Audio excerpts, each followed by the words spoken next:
ইতালিতে বুধবার ১ জানুয়ারি থেকে ধূমপানের ওপর কঠোর নিষেধাজ্ঞা আরোপ করা হয়েছে।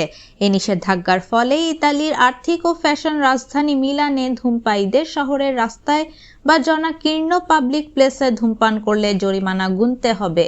বুধবার ১ জানুয়ারি মিলান থেকে এক প্রতিবেদনে এই খবর জানিয়েছে সংবাদ মাধ্যম এএফপি।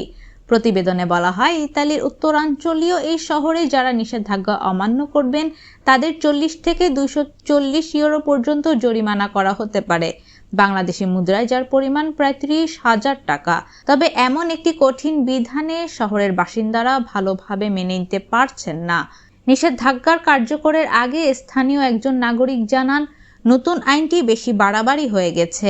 আমি বাড়ির ভেতরে বয়স্ক ব্যক্তি বা শিশুর সামনে ধূমপান না করতে রাজি আছি, তবে আমার মতে বাইরে ধূমপান নিষিদ্ধ করা মানে একজন ব্যক্তির স্বাধীনতাকে সীমিত করা।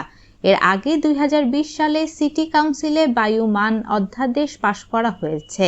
অধ্যাদেশে ধূমপানের ওপর কঠোর নিষেধাজ্ঞার সুপারিশ করা হয়েছে।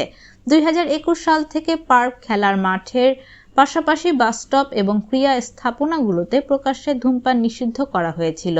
তবে নতুন বিধান অনুসারে ১ জানুয়ারি ২০২৫ থেকে কঠোর আইন কার্যকর করা হয়েছে। রাস্তাসহ সমস্ত পাবলিক প্লেসে এই বিধান প্রযোজ্য হবে।